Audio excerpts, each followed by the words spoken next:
We did it. What? Happy Thanksgiving Eve, fangirls and fanboys. Kristen Latterell and Corrigan Vaughn bringing you episode 83 of the Electric Fan Cave on electricfeast.com. And man, oh man, has a lot of stuff hit the interwebs since we last hung out. So many trailers have come out, we can't even list them all. Plus, we binged all of Jessica Jones that you will have people to discuss it with immediately once you finish each episode. Seriously, we have a lot to say, so we're just going to get started. We do have a lot to say. You guys, Corey! Hey! Long time no see there, laddie. I know. Not so much. I liked seeing. Oh, gosh. It was great. Sorry, I'm like trying to move around. For those of you at home, as you can see, I'm not in the fan cave. I am in my sister's bedroom. And so I don't have I'm leaning against nothing right now. I'm gripping this blanket for support so I don't fall over. And I'm on her Surface, which I don't know how to use, her Surface Pro. So if I fall over, if the computer falls over, just, go with the flow. Corey, I always think of the fan cave as a fluid place. It's like Air Force One. It's like wherever we are, that becomes the fan cave. Yeah. In the words of Buckaroo Banzai, wherever you go, there you are. There you are. So here we are, Corey. So here we are in beautiful Fairfax, California. We did, and we got to hang out this weekend, which was super fun. It was great. The fan cave moved to Costa Mesa to producer Bree's apartment. Producer Bree hosted us this weekend for Shenanigans. So on Thursday, Corey and Bree went and saw Mockingjay, which was great, and then I actually went and saw Mockingjay on Friday.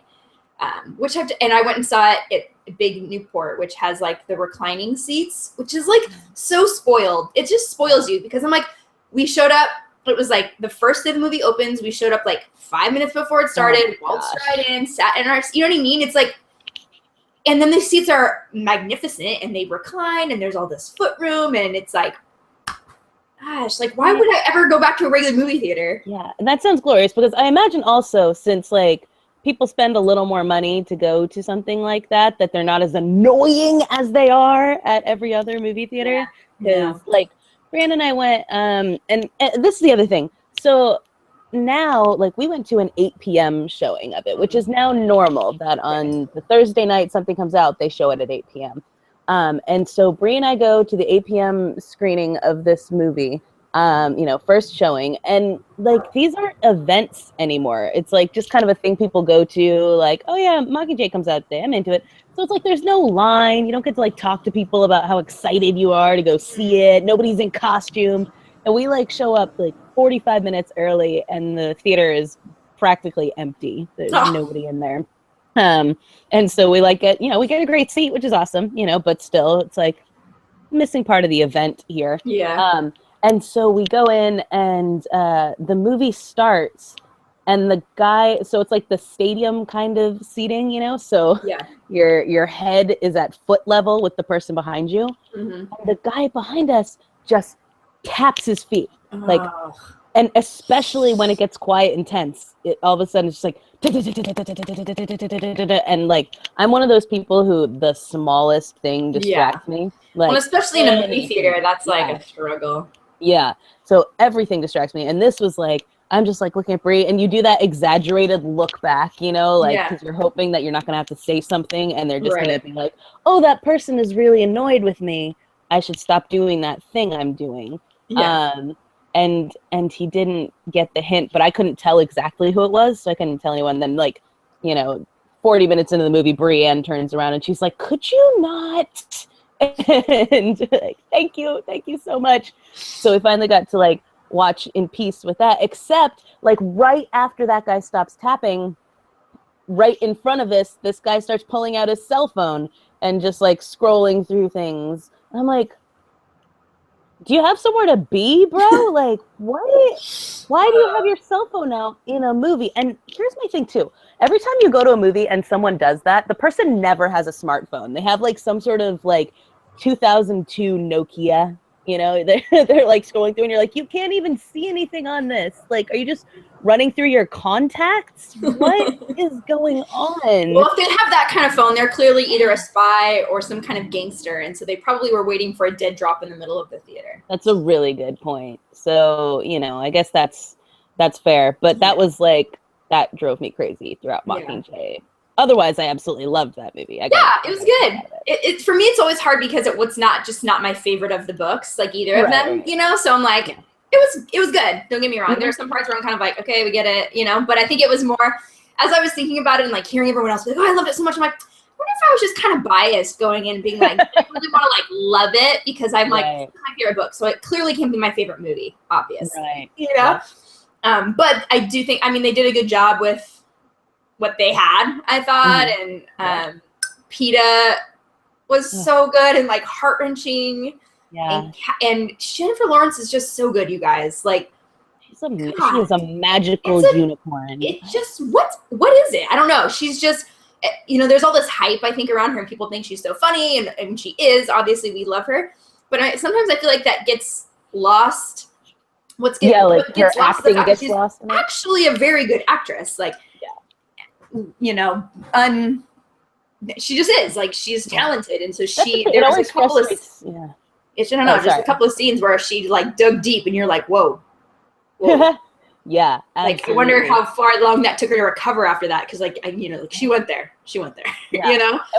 And that's the funny thing, is because she's talked about sort of the way she acts and stuff too, and she isn't like a method person, and she isn't the kind of person who, like, once you yell cut, she refuses to like respond to any name like Katniss or anything like that. Like, she'll cut a scene and like go back to joking about peeing or things like that, you know. But at the same time, she just captures these moments, and maybe that's part of it, is being like 100% in that moment and not worrying about being like, I'm acting, you know. It's just like, here she is, she's in it, and then she's out of it.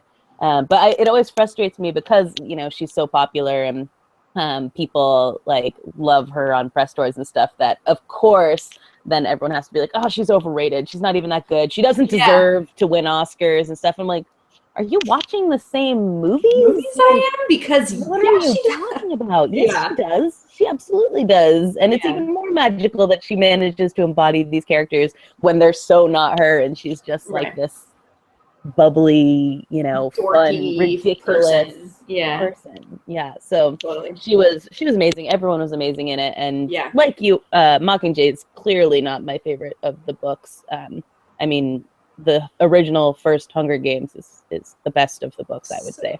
But they go in descending order. Yeah, I think the reason though is that I like Mockingjay and Catching Fire so much is because I didn't have as high expectations from the books. And so I was like, I'm going into them like, these are going to be better than the books are. And so then going into, I'm like, like, things I didn't like about the book aren't in it, and like I didn't care if things didn't show up the way I imagined them or things like that. And instead it was like, I'm just in it for the movie itself. For the movie itself. You're right. And actually part one made a difference for me, because it was like I actually really, really liked part one, like a lot. And I just recently rewatched it. I was like, it's actually a really good movie. Like, they cut all of the lame stuff that you're like, why did she put this in this book? It was like, like the first half of part one was really boring. And I remember being nervous about the movie. I'm like, God, the first half of this book was like mind numbing. It's like nothing is going on. And they did such a good job. And so I was excited, and, you know, and then going into the second one. But anyway, so it was good. The point is, you guys should go see it. It's totally worth it. Go see it, I guess. Yeah, that's the moral of the story. I mean, it's enjoyable. As I said about the first movie, like, this is a war movie. And this one very much so. I mean, the last one also, you did see some of it. Yeah. And it continues in this to be like, oh my God, like that was the other thing too, is because like being in the midst of just where we are worldwide, you know, and like the conflicts that are happening, the people that are being displaced.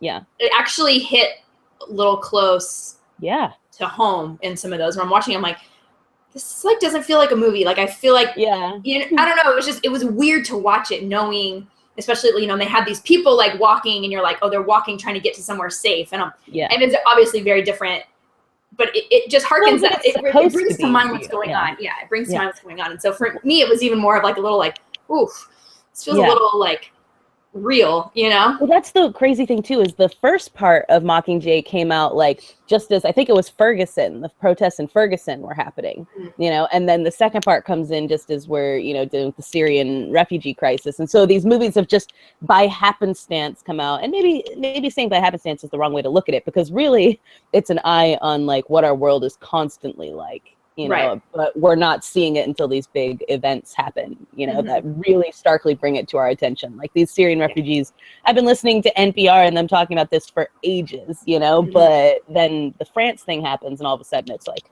the forefront of our attention. Yeah. And so like Hunger Games happens to have come out at these key moments where the things that were happening in the movie are very relevant to what was happening in our actual world. And so there is something to that that makes it, you know, hit a little closer to home than it would otherwise. Oh, let's see. Melanie said something on the Twitter about this. I've got like everything out so I can see where things are. Melanie says, Peeta and Katniss were great in Mockingjay Part 2. I don't want to say this spoiler, but someone's death felt underdone because it broke me in the book. The funny thing is, I felt that death, this was at the end, Kristen. So that might help. I felt like in the book it was underdone too, so maybe that's just me. But well, I think there was two specifically, and so I'm pretty sure I know which one she's alluding to. But both of them, I like almost had to go back because I missed it. Yeah, exactly. So which one of them I think they made bigger in the movie. One of them they did make a little bit bigger, where I'm like, oh, okay, that's very clear. That's what happened. Where it's like it's like all of a sudden you're like go back and like, wait, so and so's missing. You know? I was like, hold on. I definitely reread it when I was like, no, hold on. And then I reread it because the way she wrote the other one, it was like very like stylized, like she was trying to be very, I don't know what she was trying to do exactly, but I remember being like, I'm super confused, like what's going on? Yeah. And I remember like I read for like a while and then I went back and then I thought it was a dream when I read it at first. Me too. And I was like, the way the whole thing was laid out. So I don't know. I think they did it in a way that would, I don't want to say tactful, but it's like the way that event happens is so horrendous. Yeah. I'm like, how else were you gonna do that? Like you couldn't have made that anymore. I don't know. I just don't think you could have made it. I don't know. Yeah. And I think any more like focus on it would have made it like you can't watch that. That's like awful. It was enough. It was so horrifying. As it were. So I don't know. But maybe you just are more attached to that person in the book too. So when it happens, you have time to sort of look back and process it. Like you read back and go like, wait, did that just happen? Right. And so it might hit harder when you can actually like think about it and process it than when you're like, and the plot moves forward. Go. So Mockingjay, see it. Mockingjay, go see it. And then on not even necessarily a lighter note, because this show was not super light. Not light at all. We spent all day Saturday, literally inside, watching Jessica Jones for you. You're welcome. We went to Vaughn's for sandwiches for like 45 minutes. We did. We went to Vaughn's for sandwiches. But only because the show told us to eat sandwiches. Gosh, that show was very persuasive. It was very persuasive. So we watched Jessica Jones, and if you haven't started watching it, start watching it immediately after listening to us tonight or today, whatever time of day you're listening to this, because it was fantastic. It was. Oh my gosh, it's incredible. I mean, this character is amazing. We love her. She is kind of Kristen a little bit, just which I'm like heavier problems. True. Honestly, if I went through what she went through, I'm like, oh, this is my life. It was almost like an alternate reality. I was like, oh yes, that's also how I would deal with those things.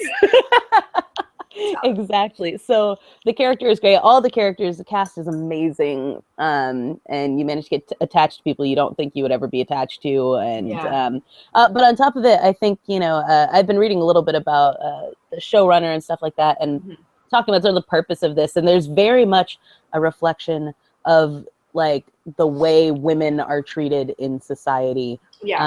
And you know, a lot of times in it, you're like, basically like, this is like really just like a drastic parable of like, you know, men catcalling women on the street, or, you know, abusive relationships, or all these kinds of things that are sort of very female problems, you know, but presented by this very badass woman trying to deal with them, you know. So she's very vulnerable. She's dealing with things that hit home, I think, for a lot of women, even though your villain in this has like a superpower. The thing is that superpower is something that like is just basically manipulation to other people. His is just heightened, but you know, this happens to people in real life in a lot of ways. So I thought it was just absolutely genius on that level.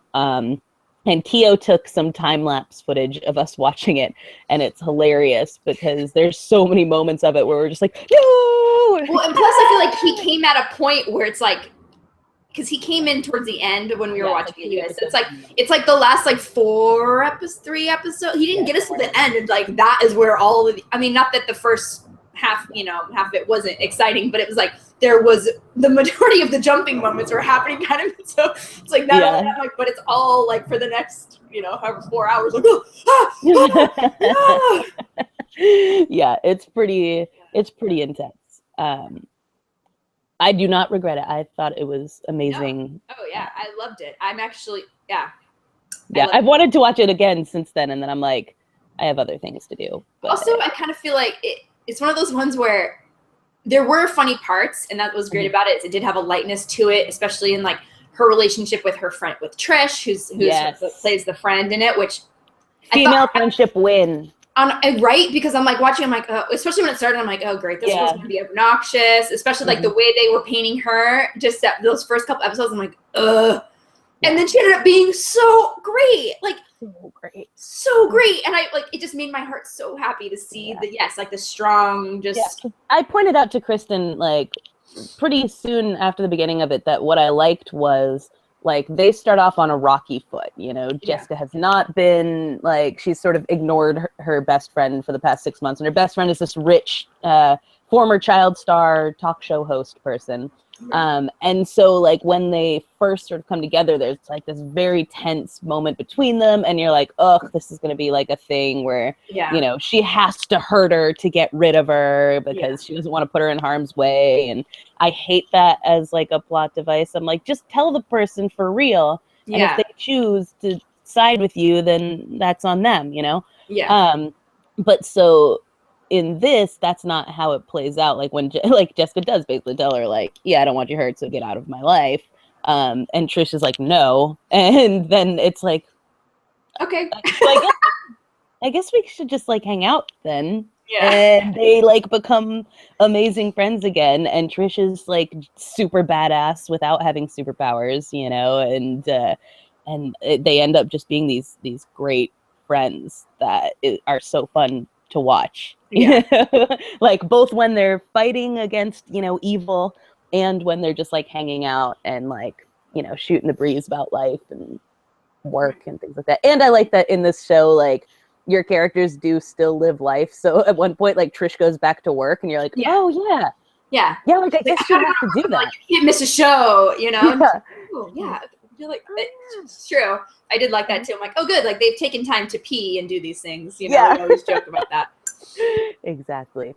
So thumbs up. Yes, definitely. And I liked it too. And you're right, you hit it. It's this great mix of someone who's trying to deal with this like trauma that she's been through, and I don't know. And so it's a really cool. And she doesn't just become this like hardened person who's like doesn't have any feelings and just like pushing through and like has this agenda. It's like she still is a person, and you remember that. And I feel like oftentimes they make, it's like I think a lot of times too with female characters, in order to make them strong or badass, they like lose their like humanity a little bit, and they just become this almost like robot of like, I don't have feelings, like whatever, I can have sex with whoever I want and kill whoever I want, it's fine. And you're like, that affects you to some extent. Like you care about some people, you know.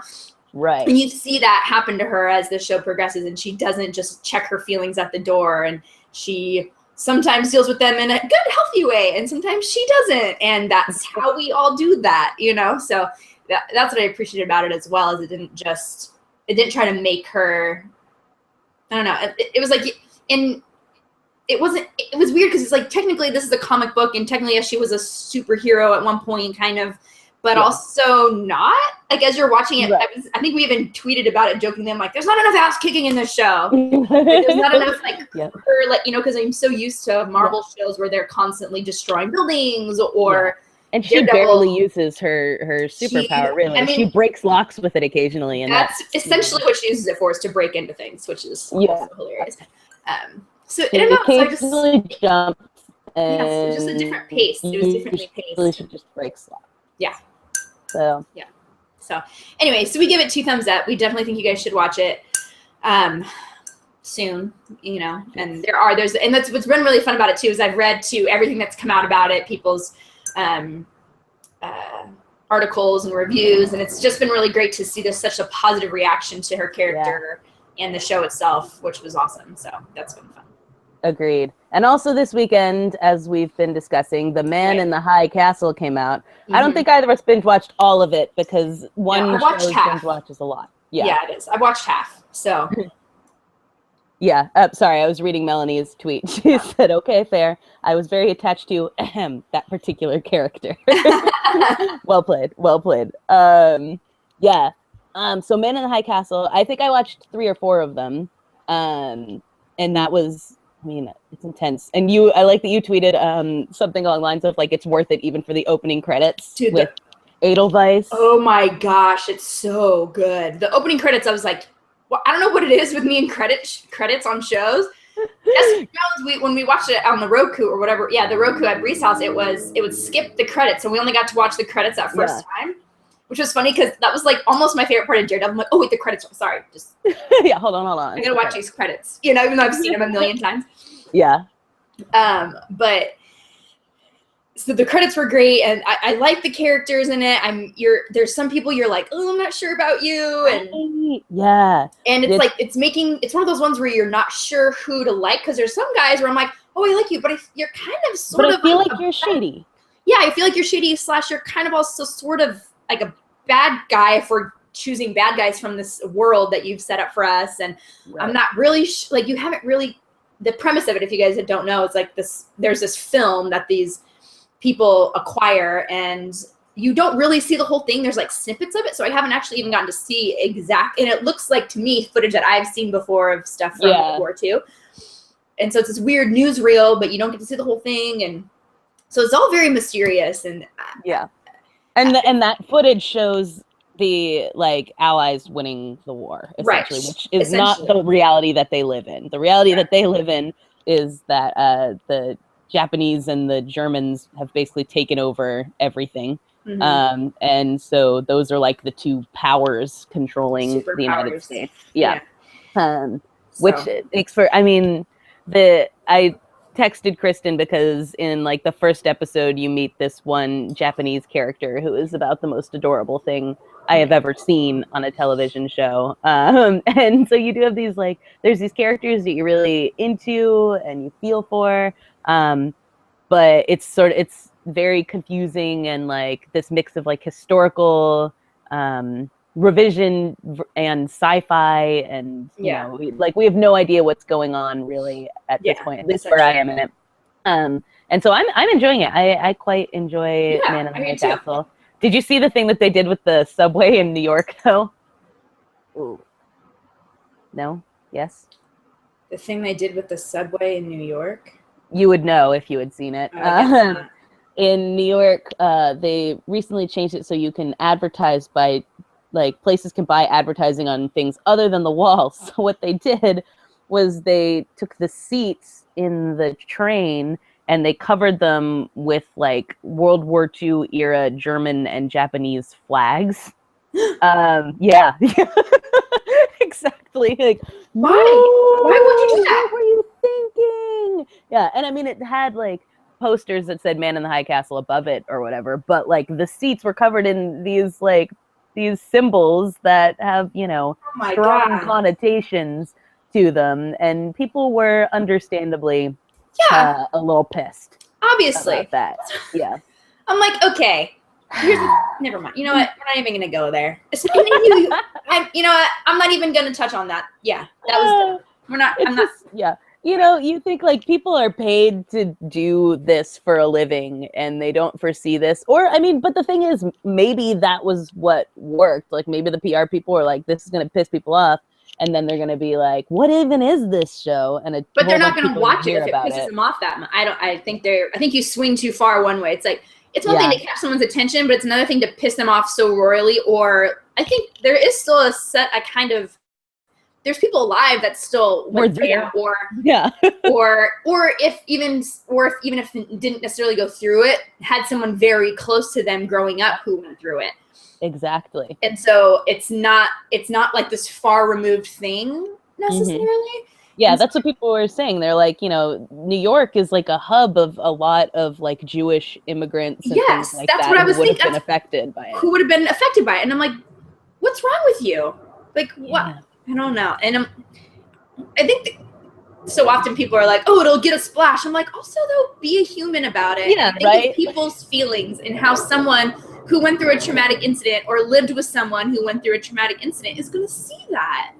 Like, yeah, exactly. It's hard enough that it's something that's constantly in movies, but anyway, whatever. We're done. We're not even going to go on to that anymore. Shame on you. So PR people, bad move. Get it together. That's what we're saying. Get it together. Yes.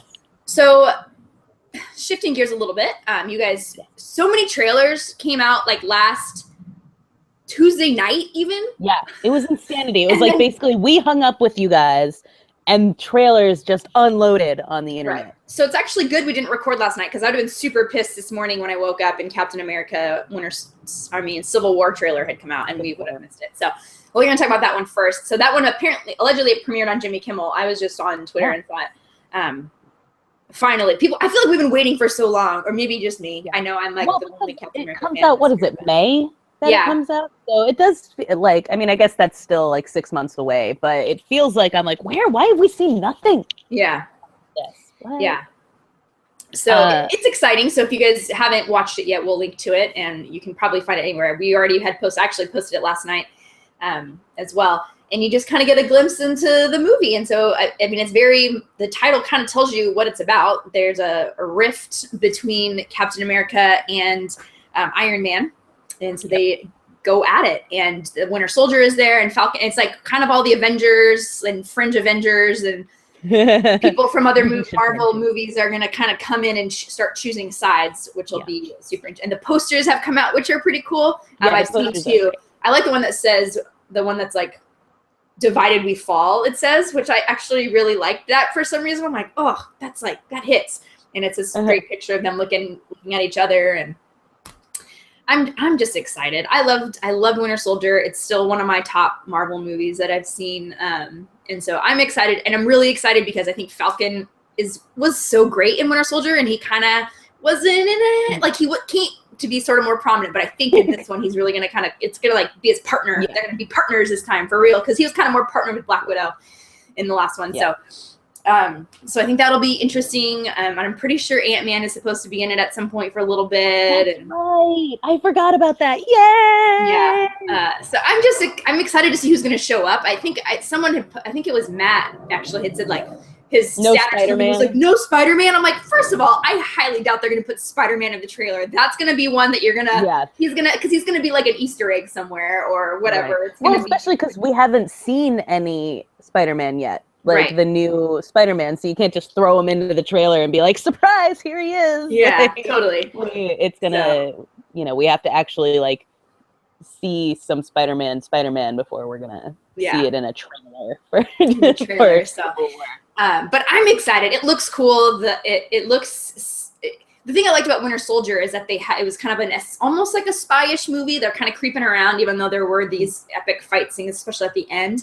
But a lot of the fight scenes were kind of on a small scale throughout the whole movie until the big one, And they didn't necessarily destroy a ton of. I mean, they destroyed like one building, which I'm like, yes, good job, guys. Like you've already destroyed enough of New York. The count low. The collateral damage low there.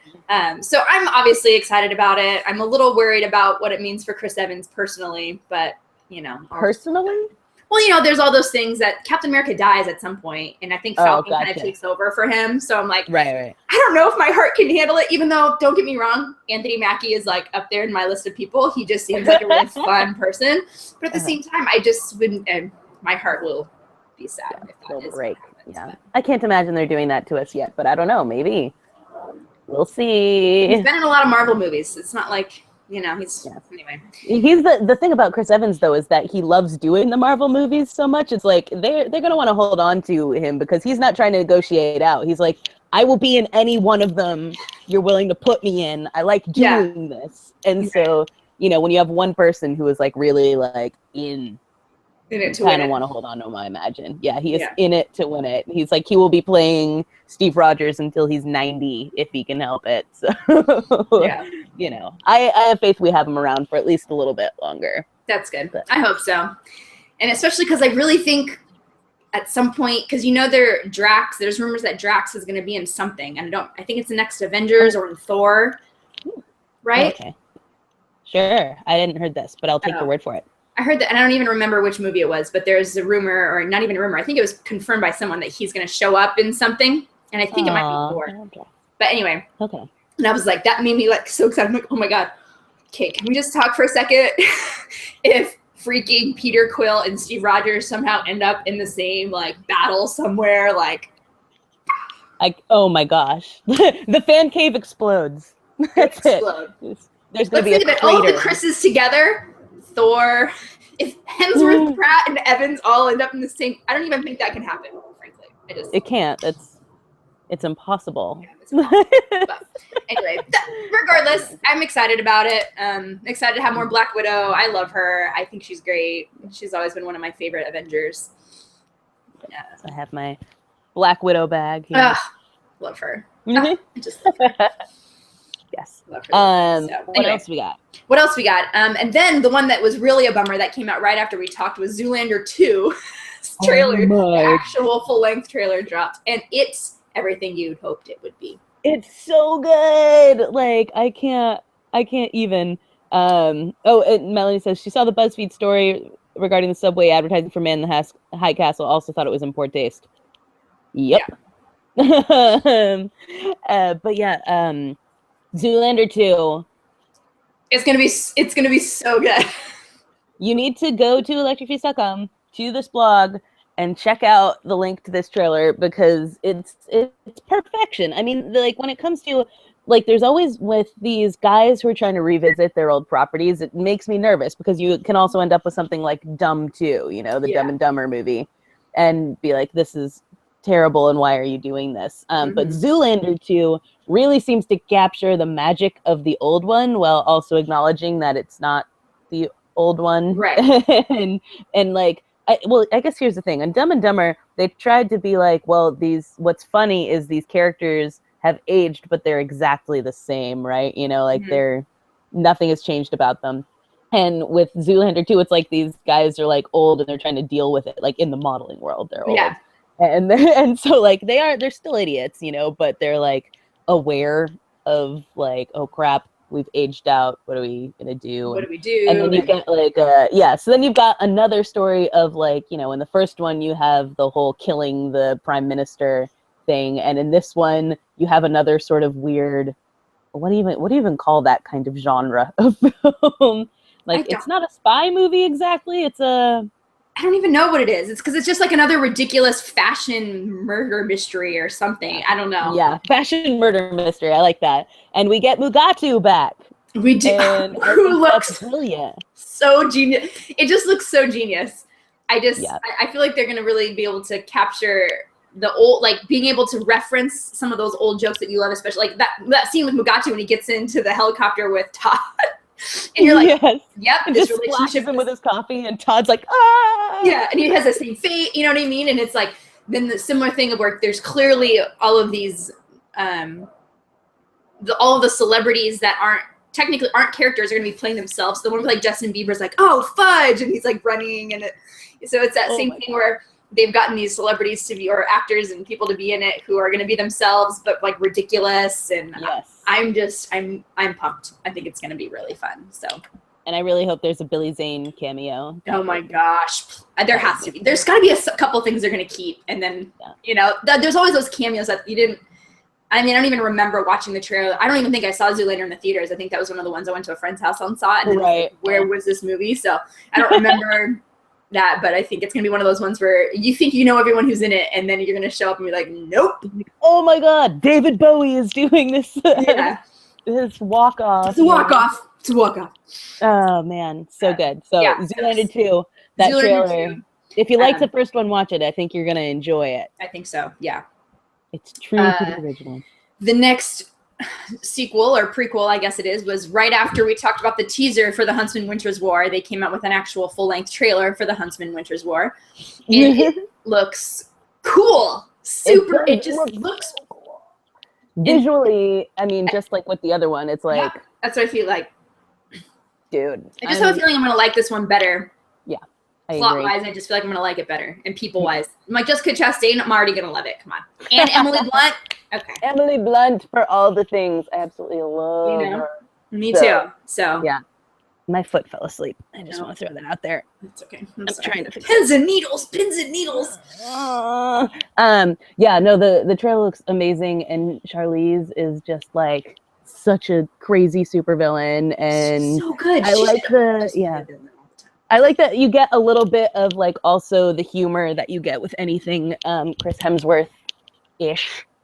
So like, there's this sort of ragtag band that he assembles and all that kind of stuff to like fight the evil queen. What is she? That's the Ice Queen, and then Ice Queen is Emily Blunt, and then Evil Queen is That's right. Okay, yeah. And so like they, assemble this group of people, and it's kind of like you can tell that there's going to be a lot of good like banter and stuff between them that is going to be entertaining, on top of then also these like really hardcore, like it's clearly got like it's emotional stuff and it's action, and it really feels like this is kind of just an everything movie. Yeah. Like it's a good epic. And it's one of those, I love the ones that are set in these crazy worlds that are, whatever, who knows, magic and that kind of stuff. So I'm excited. I think it'll be really fun. Yeah. I think this will be the movie I wanted Snow White and the Huntsman to be. So yeah, I agree. Kind of process. Sorry, Kristen Stewart. Sorry, that movie was just so terrible. It wasn't terrible. It just wasn't good. That's all. I mean, like it was on its way. It was more because I had high expectations and I shouldn't have. I went in wanting it to be something, and the whole movie, it's just one of those ones you're watching the whole movie, you're like, why did they do that? They should have done this. Anyway, we've talked about it before. We have. Yeah. Next, I didn't even know this movie was coming out. Central Intelligence, which is going to be. This is the one. I'm pretty sure this is the one that Mac's dad was working on in Boston. Okay. Yeah. So our comics correspondent Mac, his father does like special effects work. He blows things up, basically. And so Mac went out to visit him while he was working on this movie, filming in Boston, which obviously makes me excited because Boston and The Rock and Kevin Hart. This looks hilarious. It's one of those ones where I love it because Kevin Hart's like, no, I keep waiting for him to be like, yeah, let's get into it. And The Rock, and he's like, never through the entire trailer. He's like, no, I still would like to go home, please. Like, please leave me alone. And The Rock's like, and I'm not exactly sure, they don't give you a whole lot of what the plot is, other than it's clear that Dwayne or The Rock is like super gung-ho, like, we're going to do this. And Kevin's like, why am I here? Yeah. And like, it's fun because you don't always get characters like this with The Rock, where he's just sort of silly, but in not like an over the top way. Like he's just very much like I don't know, like you said, he's like really gung ho about his job and stuff, and he really likes like the team dynamic and trying to get this guy on board, but it's not to the point where he's like puppy dog excited or like really goofy. He's still cool. Right. It's cool the way he does it. He's like, I got away. He's like, we might die. And he's like, okay. He's like, no. He's like, all right, cool. And you're like, no, what? Like, why are you just ignoring what he just said? It's never like, doesn't seem like he's ever begging. He's just like, this is kind of how it's going to, it kind of reminds me a little bit of Night and Day with Tom Cruise's character, where he's like very eager and like really like her character, he's like, like with me, without me, with me, without me. And he's like kind of a little bit goofy and is like really funny and does weird things, but at the same time is like, he's also very good at his job, which I feel like this character is going to be also. So I didn't even know this movie was happening. I was like, so it looks fun. it looks great, and the trailer ends with some weird like moment of like Fat The Rock dancing. Yeah, right. Oh, that's what it was. They went to high school together or something, and is that how it yeah, works? that's what he was saying. He's like, you were the man in high school. So like Kevin Hart was cool, and The Rock wasn't, and now he's like turned into this like beast guy and whatever. So I'm not really sure how they come together in this film. But exactly. But somehow they do, and it looks really funny. If it's half as funny as the trailer is, I'm totally in. And this is the kind of movie I would absolutely see in the theater. I'm like, when it comes, I'm going to go see this. Yeah. No doubt about that. So far, all of the movies we've talked, well, these next two, not so much, but I've seen these I would see these first three. The next one is The Boss, which is the newest Melissa McCarthy movie. I don't know. I mean, it looks kind of funny, but it also looks, I don't know. It just doesn't seem like it's something I would want. So the premise of it is she's like this big executive, owns a company, the whole thing, but then gets thrown in jail for insider trading, and her life kind of tumbles downward, and she kind of has to fall, like it's like her assistant, I think it was her assistant who kind of takes her in, and when she gets out of jail and she's trying to get back on her feet, and they end up starting this like Girl Scout troop thing with the dog, like like a cookie selling ring type thing. But I don't know, so I think it's one of those ones. I don't know if I'll see it in the theater, but I think I will probably watch it and enjoy it. Like, it seems like something that would be on, like, if it, like, when it comes on TV, I'll watch it every time it comes on and just be like, this is fun. Yeah, maybe. I just don't think, coming off of Spy, which I loved her character so much, I don't know, there was something about her that was so great. So this character is obviously very different in a way. She's obviously like is actually confident, whereas like her Spy character was not, but was just so funny. So I don't know. I feel like their movies are similar somehow, but also very different. And so this one will just be creating a different character, and I think it's going to try and be on the more like crazy, maybe a little bit more raunchy side. And you're like, I don't know. So I mean, you're right. It doesn't look not funny. There were some definitely tight parts where I laughed, but yeah. And who was the assistant? It was it's Kristen Bell, right? Yeah, Kristen Bell. And so I like frumpy Kristen Bell in that, even though she's Kristen Bell, so she's never frumpy, but like her character is the unconfident, ridiculous mom, that kind of thing. And so I found it some way charming, and clearly it's going to also be raunchy. But yeah, I think it's one that I see myself like enjoying on a like this is kind of fun level, as opposed to like when you watch like Spy or something and you're like, wow, this is kind of brilliant. That's true. That's a good point. Yeah, this is not like a groundbreaking film of any no, it's just more of like, check out the trailer, see if you think it's going to be fun or not, if you're going to see it. I just thing is, I like Melissa McCarthy, and I always root for her no matter what. I feel like just because she just seems like a genuinely fun person, and she's come out of nowhere almost. It was like she showed up in Bridesmaids. I'm like, wait, what's happening? This So where's she been since Gilmore Girls? Exactly. So anyway, which is weird, but and then the last one is How to Be Single, which is the new Rebel Wilson. And then Dakota Johnson, which I feel like and Leslie Mann, who just seems so random in it. I know, it's like people just throw Leslie Mann into things. Like, it never feels like she's supposed to be there. They're like, we need kind of a cougar-y, like... No, she's like a hot older lady. We'll put her in there. Yeah. Okay. So there you go. Like, all right. And like, they don't show how she's connected in any way to the main characters of this movie. It's just like occasionally you see Leslie Mann.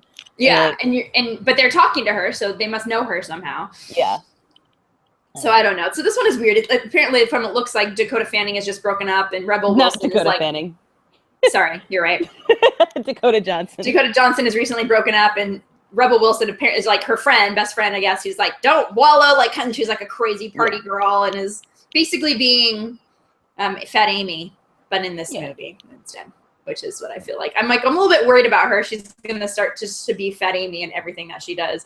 Right. But at least, I guess what I like in this one, as opposed to like the Fat Amy character, though, is that like Fat Amy has all this confidence, but it's almost unwarranted in a sense. Like, she has like the one guy who's into her, but otherwise like everyone thinks she's crazy and ridiculous. And I like that in this, it's like in real life, like just because you're like the fat girl or whatever doesn't mean that like nobody pays attention to you or anything like that. So her confidence is actually warranted in this. Oh. Like she can go out and get drinks from guys at bars and, you know, things like that. Like where, so it allows her to be like, instead of just like, oh, it's funny that she's confident because she's fat. She shouldn't be. Yeah. Oh, she shouldn't be. Kind of That's a good point. Yeah. Yeah. In this, it's like, no, it's totally normal. She knows how to like party. She knows how to flirt. She goes out and like, you know, does her thing. And, you know, it may be a little destructive and the wrong thing for her friend in this case. But, yeah, you know, at the same time, I think that's kind of the difference between the fat Amy versus this character from what I can see from it, is that it's like a warranted confidence as opposed to the like, it's funny because she's fat. You know? Yeah. And she shouldn't be confident, which is like stupid. Exactly. Right. So, you know, this is another one where I'm like, I don't know if I'm gonna like run out to the theaters and see it, but it seems like a good like girls' night type movie. Could be. Yeah. It could be, and it could be really good. But like again, the Leslie Mann thing was throwing me off. So I'm like, I don't know.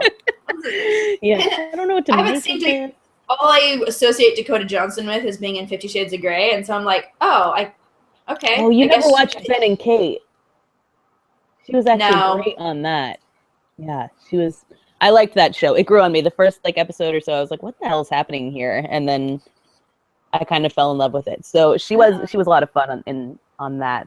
But I feel like 50 Shades of Grey has now made her into the straight man. So like, you know, in this movie, she's kind of like not getting a chance to like cut loose the way she did when she was like silly on Ben and Kate. But yeah, it could be really good. I will wait for word of mouth. If everyone goes and sees it and they're like, this was amazing. Right.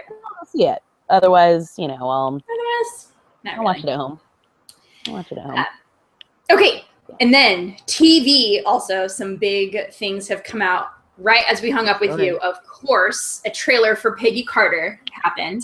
Yeah, so ridiculous. And I was like, that one I was actually broke my heart the most. I was like, oh, no, gosh. And so it was this just wonderful kind of peek into her life in California. And she's like got the sunglasses and she's just as glamorous as she's ever been. Amazing. She's probably just way overdressed for California, but probably. Well, but not in that time. Oh, you mean? Yeah. Oh, I feel like but everyone's always dressed up. It's true. I just love it. I just love it so much. And I love it when Susan's like, welcome to LA. I'm like, oh. Yeah, so we get, that way we know Sousa's there first.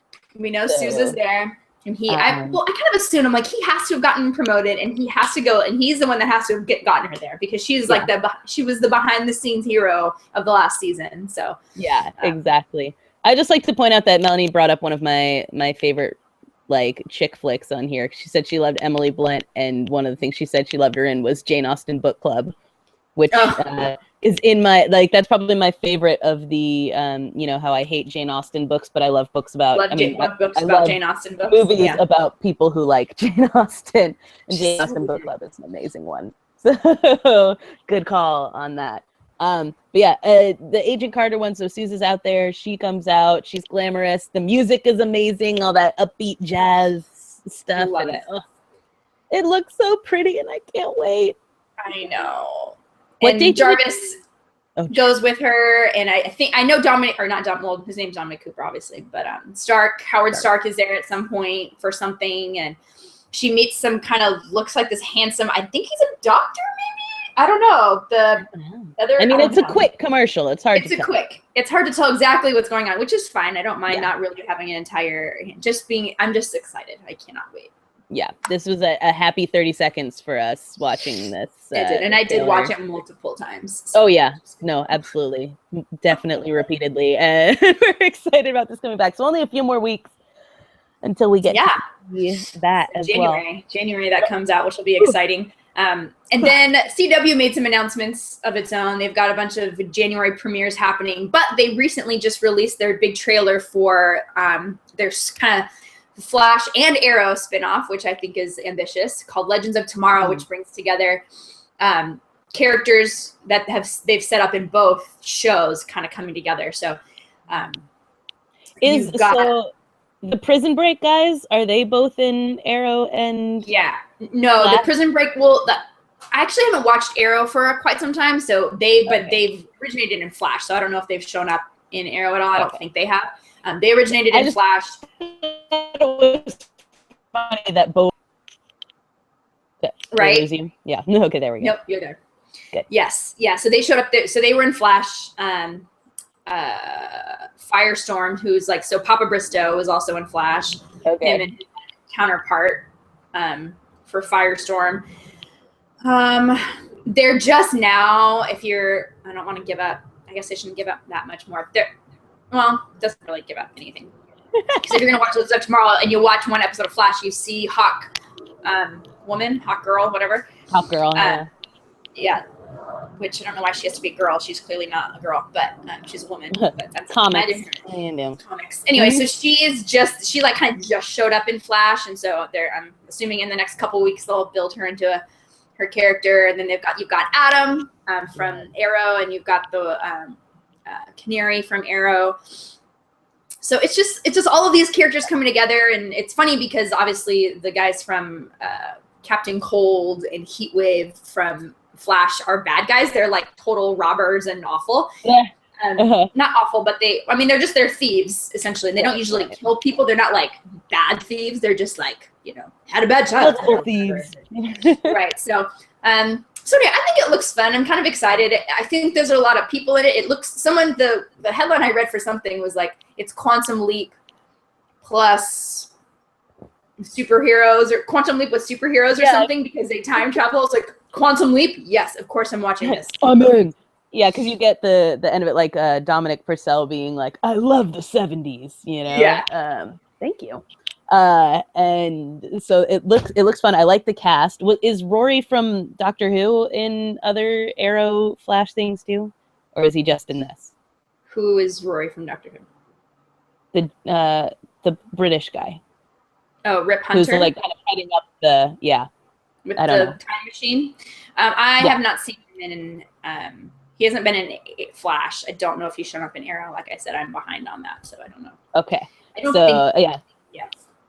I'm excited about the cast of it, and it looks like fun. And obviously, I don't watch Arrow or Flash at this point. I will. This is but it looked fun, and I was like, this is the kind of thing I feel like I could get into. So I don't know, maybe over my winter break, I'll binge watch the other ones so that I'm all up and I know who everyone is. But it looks like the kind of thing you could also watch on its own. It would just be to avoid spoilery things to watch the other ones first. But yeah, I'm stoked on it. Yeah, I think it'll be fun. I will attempt to watch it. Do it. Try not to get too far behind so that, Hulu stops showing them to me. That's always the problem. Yeah. 5 episodes and you're done. But I know. Then you're screwed. In other TV news, things that are coming, we just got news that Tremors is going to be a TV show and Kevin Bacon is going to be in it. Oh my God. I cannot believe this is happening. Well, here's the thing. So if you guys haven't seen Tremors, it's this ridiculous, it's just this. Anyway, it's a movie from, I don't even know when the first one came out, in the 80s. Early 90s. Maybe it's late early 90s. Somewhere in there. Anyway, and so it's about these like giant, like wormy, monster-y things that, the movie is just so ridiculous, the first one. I don't remember if I've seen any, there's like 5. They made all these weird. They keep making them, yeah. They keep making them. It's one of those. And I guess there was a short-lived TV series at some point. This one, which I watched when I was a kid. Things have had Kevin Bacon, so everyone's kind of like hinging the fact, well, Kevin Bacon's in this one, so I mean, he was the star of the original movie, and so it's coming to TV, and there's no real details on it of like what the tone of it's going to be. So I'm like, the movie's it's campy and it's like silly and fun and over the top, right? And so I don't know. I'm not sure. I just am so curious as to how they're going to put this in a TV show. Yeah, I mean, it's so, the funny thing is it's like produced or like the showrunner or something is the same person who did The Following. So that seems very dark in tone and things like that. But like Kevin Bacon is so funny, like as a person, and he's so willing to like do whatever, is kind of a no shame kind of guy. Right. And so the idea of him getting back into this role and, fighting graboids again and making a show of this is just, I'm so stoked on it. I can't even like tell you, because I watched the other Tremors show when I was a kid and absolutely loved it, Kevin Bacon or not, and watched the other Tremors movies, and I love creature things, and that was a moment like, so it came out in 1990. I just looked it up, but you had like Tremors and Arachnophobia and kind of these great campy creature things that came out at that point. Soon after, you had like Lake Placid in the later 90s. And I feel like we're ready for these kinds of things to like make it come back and be like not just your Sharknado, but I mean, because that's the thing with like Sharknado plays off of just being like, how bad can we make this and how many celebrities can we put in it? And when you have stuff like Lake Placid and Tremors and Arachnophobia, the aim wasn't to make a bad movie. It was to make a campy, fun movie about creatures, you know? So it's like, yes, it's like, you know, it doesn't matter if the things are realistic or things like that, but you're in it to watch these hilarious characters interact and funny dialogue and witty quips and stuff like that, and not just like, oh, this is just so dumb, it's hilarious. And so I'm stoked and hope that they capture the fun of that movie. Because it's also like, I mean, there's moments in the movie that are like sad and things like that. And you're like, oh, I didn't want that character to die, and you know, things like that. So, you know, having the heart and also being just hilarious and Kevin Bacon-y. And I just love him. I love him even more now that he is doing this. And I already loved Kevin Bacon, but now that he's signed on to do Tremors, a TV show, I'm just like, Kevin Bacon, you're royalty. You are the king. Hats off, sir. Hats off. Hats off to you. What else have we got out here?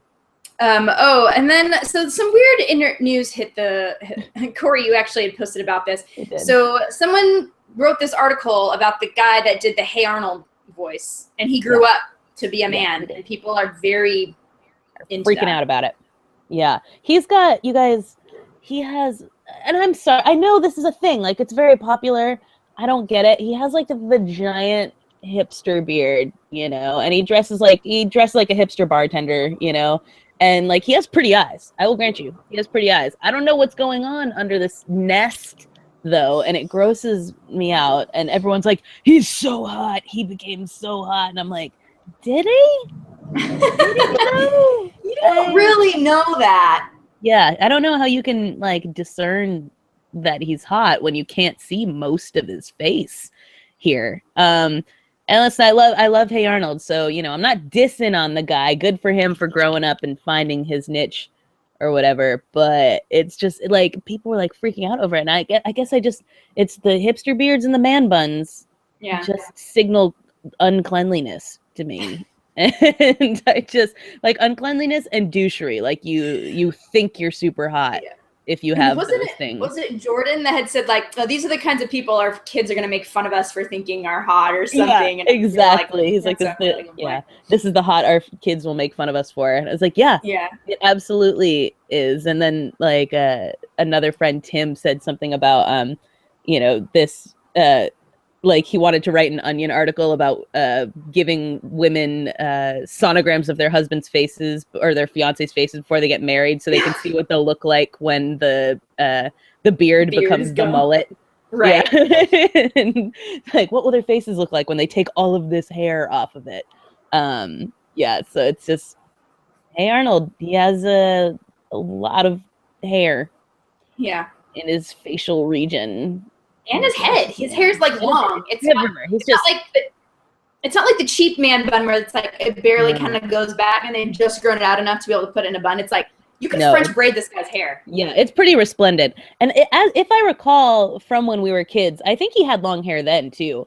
So he just apparently has like kept it that way. Because I remember him being on like Kids' Choice and The Big Help and stuff like that on Nickelodeon, and he had longer hair. But yeah, that's a thing. You can click on the blog if you're interested in seeing that, and you can determine for yourself. You don't have to share my distaste for the general hipster vibe.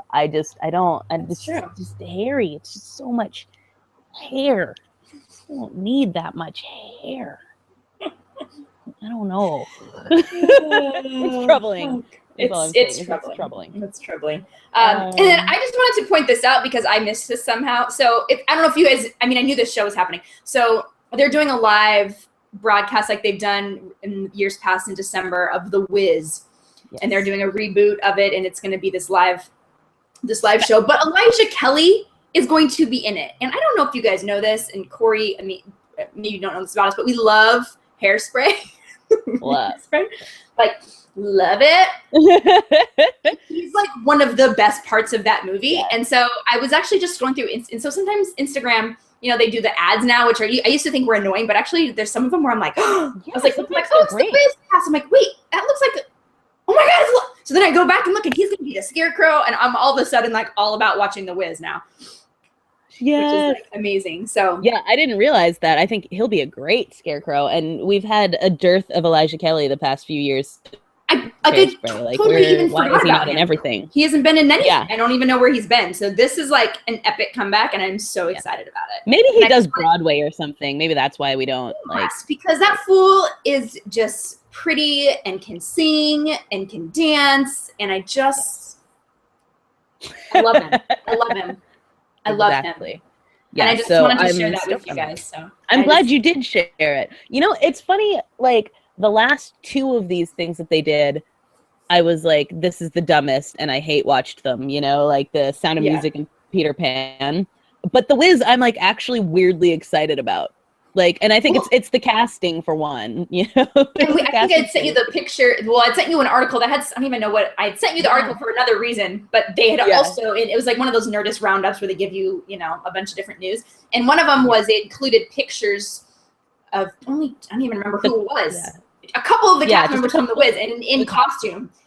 And it looked cool. Yeah. And I was like, there's something, and we haven't even really seen any promo pictures for it. Remember when they released the one with, what's her face? Allison Williams? Is that who played Peter Pan? Oh, yeah. Remember? And everyone was up in arms because she was wearing like bike shorts. And it just looked like they weren't even trying.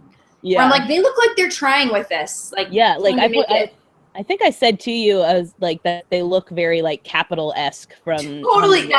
You did say that. Yeah. And they do. And it looked, and I love those costumes. They're over the top and crazy, which I feel like that's what Wizard of Oz was. Like the Emerald City just had these, the Emerald City was very Capital-ish in the things. It was colorful and ostentatious and I don't know. And you know, I think one of the things too that makes this one that people are more excited about is that like, I don't think everyone's seen The Wiz. Yeah. I know I haven't. I've heard of it. I haven't seen it either. Yeah. And so I think like with Peter Pan and with The Sound of Music, these were like iconic. Everybody has seen these. Everybody loves these, and you're like infringing upon something. Or I think with The Wiz, for one thing, like being like sort of niche, it was like a Black musical, you know, so it has like its audience of that way. Not, which is, I think it was really popular at the time. It just hasn't like lived on in the same way. But also then it's like bringing this like largely Black thing to television, which we don't get a whole heck of a lot of. So people are excited about it on that level too, instead of being like, oh, you're ruining this thing. It's like, oh God, finally, like let's bring this back around again. Yeah. And so, you know, I think the costumes look good. I like the cast. Every reveal that we get of the cast, I'm like, oh yeah, I want to see them do that. Yeah, that's cool. Yeah, so I think they have the potential. And like you said, it looks like they're trying. Yeah. This, you know, which it didn't. And Peter Pan was just like so bad. It was incredibly bad. It's hard to explain how bad it was and how terrible Allison Williams was in that role. And so, you know, this time it really feels like the casting is true to like having someone like Elijah Kelly, like that voice. Yeah. That's a great idea. You don't pull some girl off of a show that has no singing or anything like that and be like, yeah, can you sing and also do a British accent and also be like a boy? Yeah. And, like, also, can you act like a 12-year-old boy? You're like, I don't know about that. So I'm excited about it personally. Yeah. Also, hello, Sean, who says it's too early to be drinking scotch like he normally enjoys the live show. So he's drinking some, what do you say, chai? Drinking tea, chocolate chai. Yeah. Sounds good. Good choice. I could be down with that. I was just brought coffee, but it's too hot at this point. But I do like the cup. Ooh. Yeah. It's a good handle too, huh? I can't see what that picture is on there. I think it's the Starbucks mermaid. Oh. Oh, yeah, you're right. Or her face. Or she's blinking or winking at you or something. I'm not sure. I don't know what's going on, actually. Yeah. She's winking or something, then her tail's on the back. Yeah. Cool. Artistic. Yes, indeed. So our final thing. Yeah.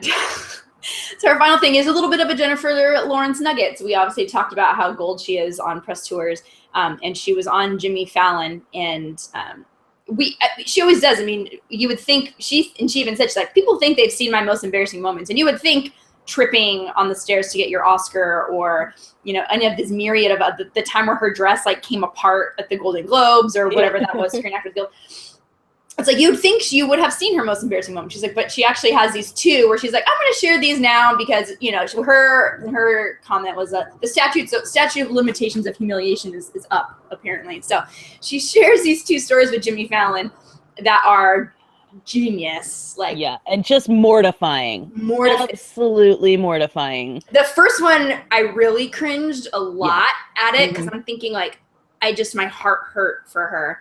Yeah. Where she mistakenly took someone for someone who was dead, which is even more, I mean, like, it's so embarrassing on multiple levels. Like, A, this person knew who she was and she didn't know who this person was. And B, thinking that this person was someone who has already passed away was so horrific. And then pulling someone over and telling them, like, she was convinced enough that she was confident to tell someone, oh my God, and they're like, no, it's not. Like, I feel it deep in my soul when she tells this story. You guys, you have to watch it and like, and just feel it. Because then the next one actually was funny because it didn't translate to Jimmy. He was like, she's talking about this story where she'd been somewhere in a dress and like she'd gone up to go to say hi to someone famous and the dress was unzipped and she's like, my thong was hanging out, this whole thing. And he's like, why was your dress? They just like come unzipped. And I'm like, you don't get it, Jimmy. If you're in something tight and you're eating dinner and you've been in the dress, you gotta let it loose a little. Everybody, I mean, like, or it's like the same thing with pants. You're sitting at a dinner and you unbutton them at dinner and you kind of forget about it. And what was funny is like,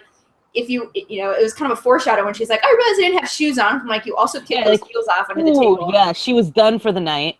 I mean, she was done and clearly probably had been drinking if it's whatever they'd been doing, And so it's a story of like, she's basically half undressed herself because she's sick and tired of being in this dress and goes and says hi to someone. And and there's been times when I've gotten up and been like, oh, my pants are 100% unzipped and unbuttoned. Like, oh, I should probably fix that.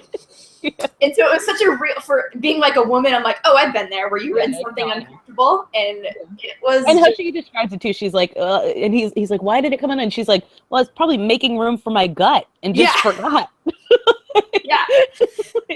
It was so funny because I'm like, oh, Jimmy, like you don't get it, like that's totally a girl thing. Like girls are like, oh, my stomach, and you're like, oh, it's just like that release that you feel when you're like, oh, right. It's like remember that time that we went to Don Pedro's? Was that Don Jose? Don Jose. You guys, we went to the most unattractive thing that has ever happened in the history of time. Me and Kristen and a whole bunch of friends, we went to this place called Don Jose's. They were doing this like for like $2.99 or something like that. It was like you got like this enchilada taco plate, and then they had dollar margaritas. Yeah, it was and so we went out and we just like gorged ourselves, and we're like, oh my God, to the point of like being unable to move. And we get back to our friend's apartment, our friends Emily and Jerry, and we're like, Jerry, oh my God, do you have like pajama pants? I can't wear these pants anymore. I can't wear these pants anymore. And like he goes and he gets us all pants, and we like unbutton, and it is that instant release. I'm like, oh my God, thank God. Like these could not hold me. I was like, the car ride was the most uncomfortable 10-minute car ride I've ever experienced. And we're all sitting there, and Jerry just looks around the room at all of us like splayed out in his pajamas, and he's like, I have to be honest, when I imagined having a room full of women wearing my pajamas, it was a lot sexier in my head. And we are just like, oh my God. Like, I need like soda water. I'm like, something for this. So yeah, that was great. So we understand J-Law's. We get you. We have been there. But and I don't want to give away, but almost even tops her story was then Jimmy Fallon's kind of like, oh, my kind of most embarrassing story. He kind of says it offhand and tells the story, and I'm like, oh my God, Jimmy, no. I literally snorted, and I was sitting here this morning just like in my sister's bed by myself, just like I was crying. I had tears actually falling during his story, and it was such a funny thing because he kind of like, oh, and I'll kind of tell mine, as if he wasn't super that embarrassed about it anymore. I'm like, you should still be embarrassed about that. Be horrified for the rest of your life. Like that's horrific. That is the most embarrassing thing I've ever heard. I mean, I guess when Nicole Kidman comes to your house for a date that you don't realize and outs you on TV, like what could possibly be worse than that? And so he's like, oh, I'll just tell this story. It's not quite as bad as that one time, you know? And I'm like, oh no. Yeah, that was what I was thinking. I was like, I guess maybe this is less embarrassing than the Nicole Kidman story. Yeah, I guess. Maybe, but oh man. Oh my gosh. And also one of the things that makes this interview is that that Jennifer Lawrence is getting over a cold and she makes like this like hideous hacking noise like straight into her lav mic, just like and it's just like, oh, so much phlegm. Yeah. Who does that on TV? She doesn't like try to turn away and do like a yeah. Yeah, she's just like hacks into it. And she does that like that laugh she does where she's like, oh. She has that like weird throaty laugh that's like kind of phlegmy even too. And she's like, you know, and I'm like, oh, I'm like so funny. I'm like, oh my god, you are amazing. Oh man, she needs to be our best friend. That's all there is to it. I know. So that's what we've got for you. That's it. Mm-hmm. Sorry for the delay, but we hope you enjoyed it. And we hope you have a magical Thanksgiving. We do. Have a happy Turkey Day, you guys. It's very exciting. Yeah, Kristen, are you headed back to the homestead? Yeah. Yes, I'm headed home to the homestead tonight. I have to work late, so I won't be. I have to make pies tonight when I get home. I actually need to make sure. My mom, I told her I'd be home late, and I think in Mom's world, she thinks that means like 9. Yeah. No. That's not what I mean. So I'm gonna make sure she understands. Because she's like, yeah, I'll stay up with you, and I'm like, you're probably not going to be awake, maybe. So I got to make some pies tonight. We only have one. My parents only have like the one oven, like normal humans, not the, triple or double thing. So I've got to make pies tonight because the turkey will be taking up. Taking up the whole thing the whole time. That's a good point. Yeah. What kind of pie are you making? I'll make a pecan and an apple. Nice. I feel great about that. Yeah, I'm stoked. So yeah. So on that note.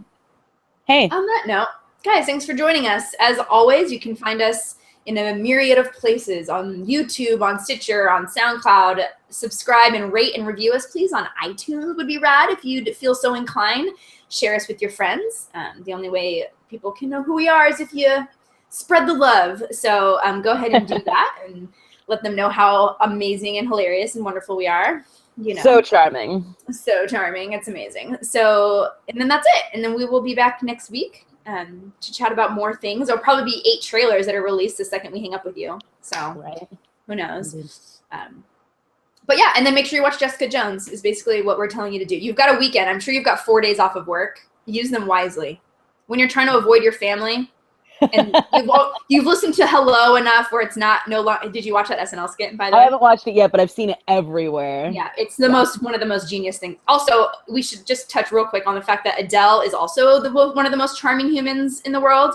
I don't think I never watch interviews or anything with her because I don't listen really to that kind of music. Yeah. So she's just like. I'm sure she's wonderful though. She is, but so I think you should watch these 2 videos. You should watch that one, which she's not even in, but the SNL skit where they do that, and then there's this one where. She's with Graham Norton. It's like this BBC thing where they put some like prosthetics on her, and she's basically dressed up as an Adele impersonator. Oh, I saw that going around too. Yeah, that sounds brilliant, magical, and she's like hilarious and just wonderful. So also watch that one; it's really good. So those are my 2 Adele things. I've been listening to her album on repeat. I think she's a magical unicorn. So I love her. Okay, and that's it. So do those things and have a great Thanksgiving, you guys. We love you a lot. And so for the Fan Cave, I'm Kristen Lotterell. I'm Corrigan Vaughn. Take it easy, kids. Stop that broadcast.